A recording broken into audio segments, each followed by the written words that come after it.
Hi everyone, welcome to Adventures with Raven and Rowley. I'm Raven. Rowley's somewhere in the bedroom, I think. Uh, we are planning on going on a life-changing adventure, and we're inviting you along. Last week, I talked about why we are making these trips. I made last week's video over a year ago, so those were a year ago plans. This week, I'll be talking about the modifications to those plans that I've made and that I've developed within the last year, and especially this last week. If you're curious, please join me on this journey and continue to watch.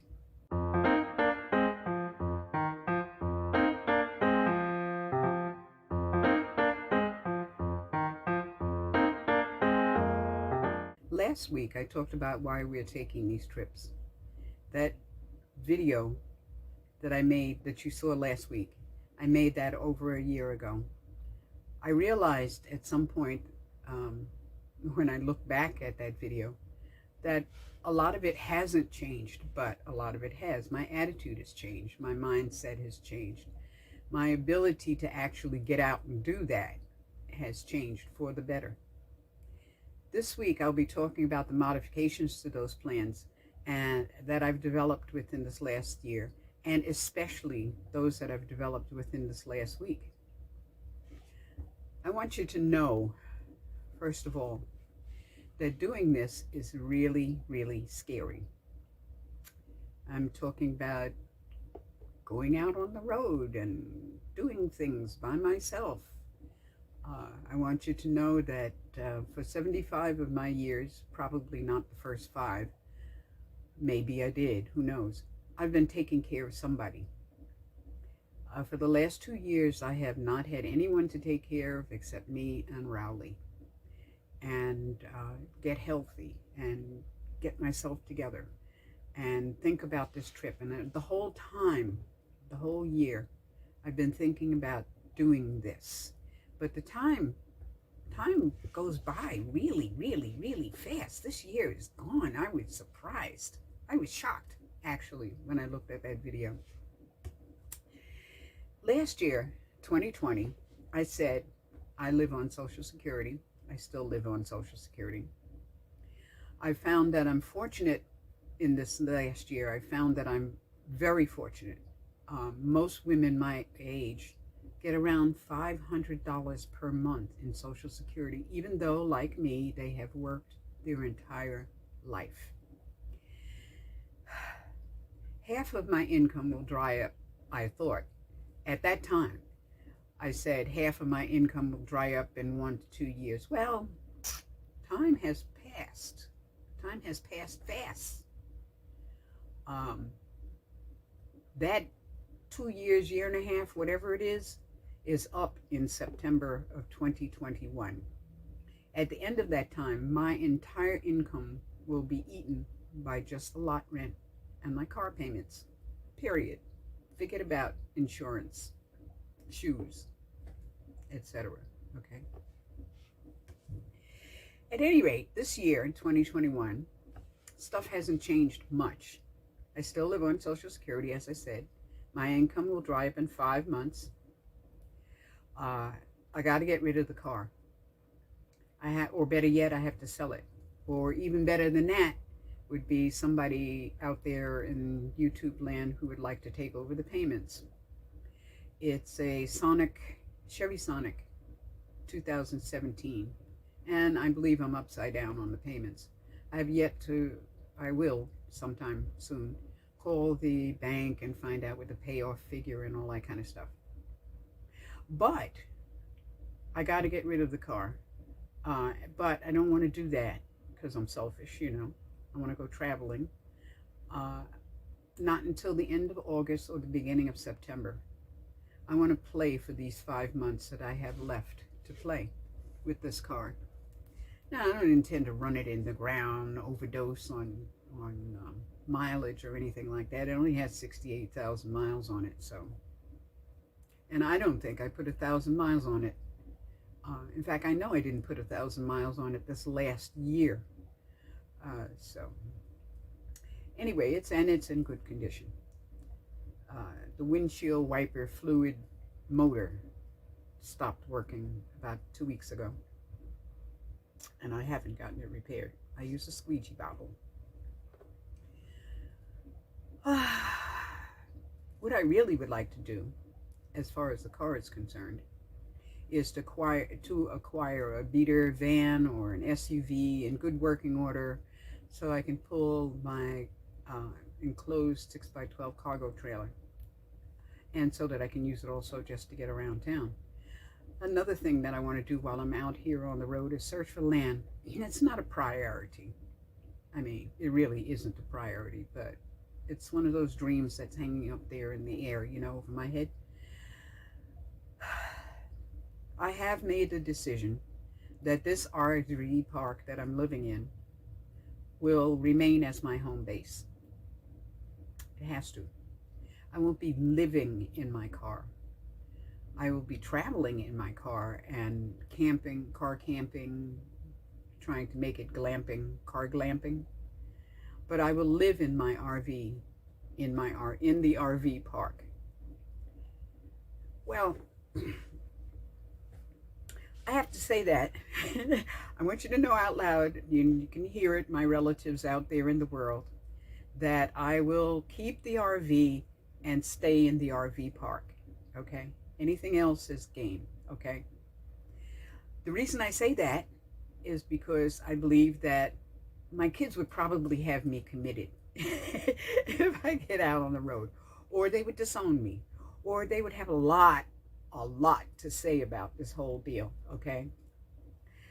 The park I live in is a 5-star RV resort, and it's a gated community. So yeah, it would be insanity to move out, you know, especially since I've been here. When I first came here, you could stay 365 days a year. Now you cannot, but I was grandfathered in, so don't move out, you know. If I stay here, when I stay here without the car payments or anything like that, I could live pretty well. I mean, not great. I mean, what can you do on $800 a month? But the only bill I would really have is the lot rent, which is half of that, you know, which is not bad, considering it comes with electricity, water, sewage.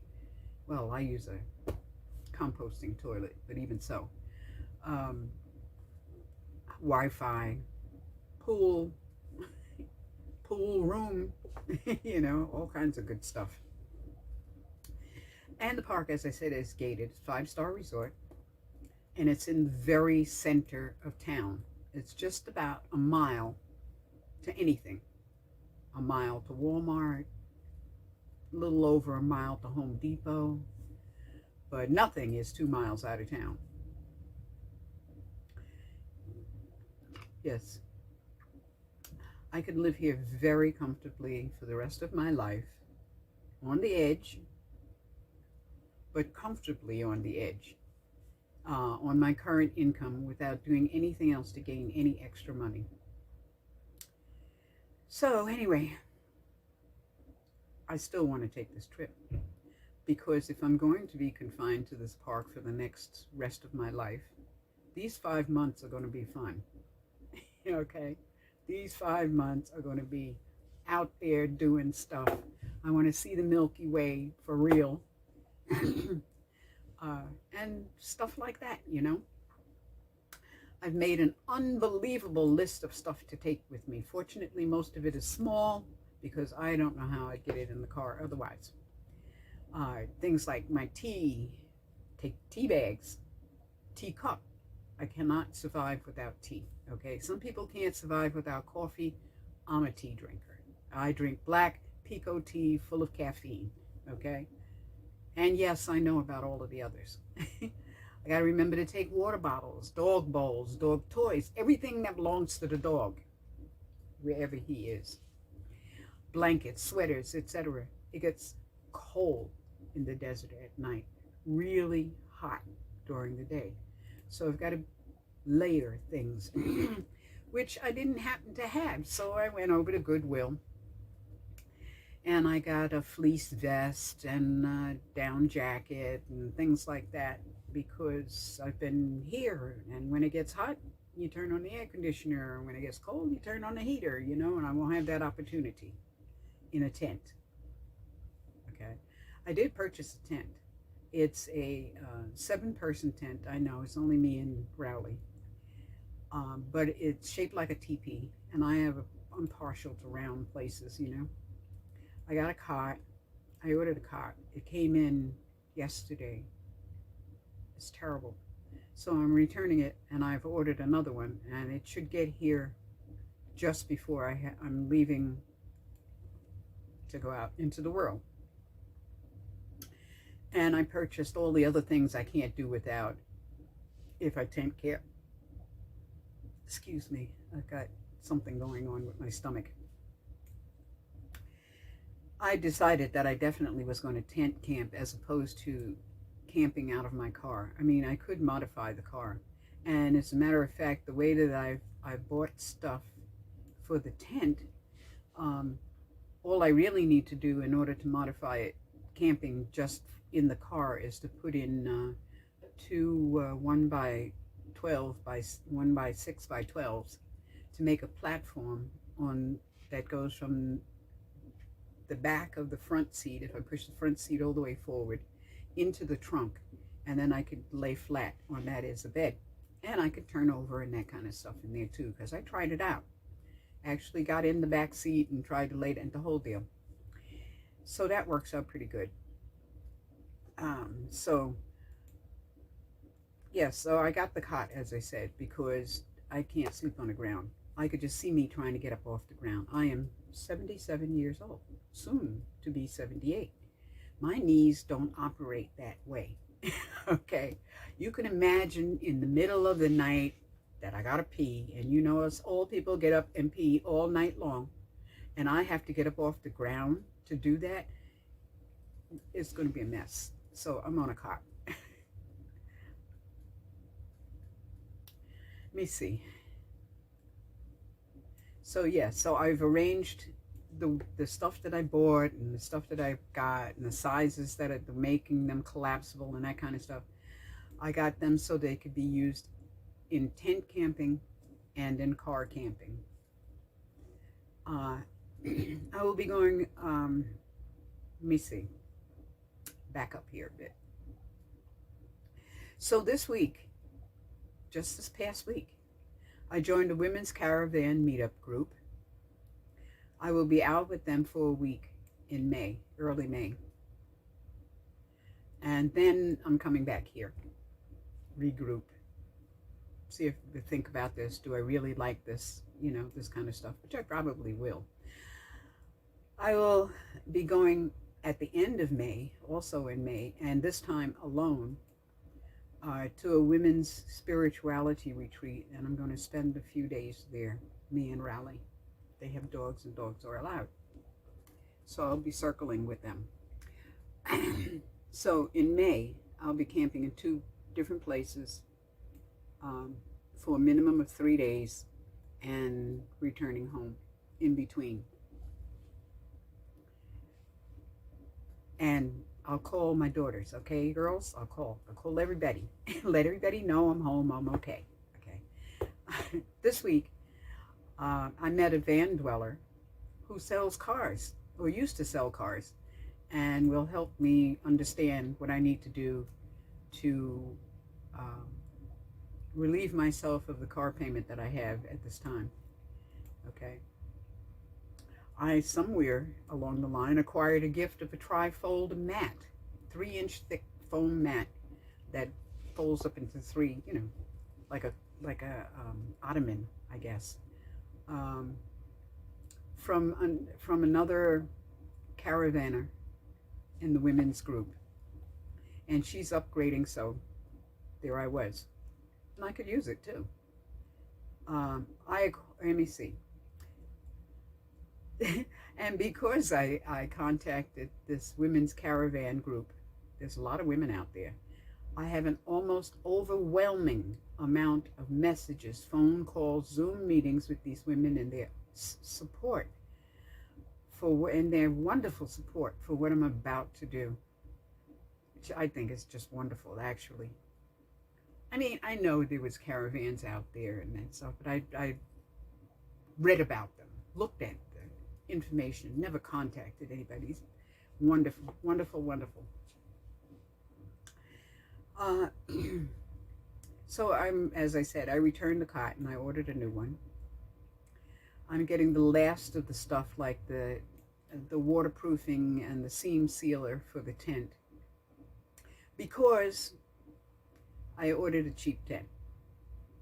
I couldn't see any reason to go out and spend $400, $500, $600 on a good tent, or even $150 on a make do tent, mostly because I can't stand up in them. I have to crawl in or that kind of thing. And because it's a cheap tent, I have to waterproof it and seam seal it. So even with the cost of the waterproofing and the seam sealer and the tent, it's still cheaper than some of the other ones. I at this point won't be in any place where it's raining anytime soon. In fact, I checked the weather report and for almost a month ahead, and there is no rain in the forecast, zero precipitation, etc. So I'm not really overly worried about that, but I will waterproof it and seal the seams. And I'm reading my notes, on my computer. And the thing is, too, is that I'm keeping my documents open on the desktop because I keep adding things to the list. It's just crazy. You never think that if you're going to go and have to be responsible for absolutely everything while you're traveling, that includes going to the bathroom as well as eating and drinking, that you do use so much of it, so that there's so much of it to take. I mean, other than the food and whatnot, and the water, you got to carry water. You need some way to cook, so that means you either carry a stove or you carry a solar, something, you carry something to cook with, as well as the fuel for that something that you're going to cook with, pots, glasses, all kinds of things you never thought of, bowls, toilet paper, Anyway, that's enough of me rambling, okay? I'm going to do this. This is going to be fun. So anyway, the Rowley report. For those who haven't followed Rowley on my other channel, Fat to Thin Senior, RNY, he was, let me see, I got him from let me scroll down and read this because I forgot. Let me see, it says, I received him on December 24th, 2019. He was approximately 5.5 to 6 years old, and he weighed about 17 pounds. He still weighs about 17 pounds, maybe 18. He's getting a little chubby. He was rescued from a shelter in 2018 on New Year's Eve, and he was spayed and microchipped at that time. So the woman who had him, who gave him to me, said that when she got him, he still had the cone on his head. He was still dizzy from the anesthesia and had not a clue who she was. That means, of course, that for at least 6 years, let's say, he was not spayed. He was more or less wild. And Lord knows what kind of care he had. Anyway, Rowley didn't get along with her dog. She got him as a companion for her dog, and it didn't work out. They would get into bloody fights. He would urinate all over her house trying to mark it, It wasn't working out. She gave him to someone else, and she tried to rehome him with someone else, and he ran away. He was on the streets for a month. If he didn't have that chip, she would have never got him back, but she kept him anyway. And when she got him back, she still kept him, you know. And she tried for a full year before giving him to me. Now, the funny thing is that I met him about 6 months before I actually took him. And he came over and licked my fingertips. She was amazed because I've since found out he doesn't do that. He doesn't go over to anybody for any reason at all. Or at least he didn't for a long time, you know. His manners are markedly better. And I'm thankful to have him around, really. So anyway, he's becoming more social by leaps and bounds now that I put his heavy collar and leash back on him. There must be something about that from his past. He must have been chained or something, but he seems so much more comfortable and relaxed and okay with a heavy leash on him. Now the leash is for runners with big dogs because I couldn't find a leash for runners with small dogs. And it probably weighs about 5 pounds. Well, I don't allow all of that weight to go on him. You know, I hook it onto my belt and that kind of stuff so that it's like coming down and like that when he's walking near me. So it's about 3-4 feet of space that he can go away from me. So he's by my side the whole time. And I have it attached to my waist so that I could use my walking sticks while I'm walking because I need them. I get off balance a lot. And so he's happy. You know, I tried him with a 25-foot, you know, the extension leashes, and he became belligerent, unbelievably belligerent. And I am somewhat afraid of how he'll react with other dogs when he's off the leash, you know, when we go camping. But this last week, I tell you, a lot of miraculous things are happening this last week. I was sitting out at a neighbor's, and she had her dog out, my dog, another friend came by with his dog, and we were all standing there, and nobody got into anything. He wasn't concerned at all. He may not care about all of the other dogs and stuff if he gets off a leash when he's out in the open. I mean, way out in the open, you know. And so he's doing good. And I am still trying to get an appointment with a vet. This has been over a month. I've been trying to find a vet to give him his rabies shot. He's due to have them this year. It's time for a checkup, you know, that kind of thing. It is difficult to get an appointment. I don't really know why. We're talking about dogs here, not people.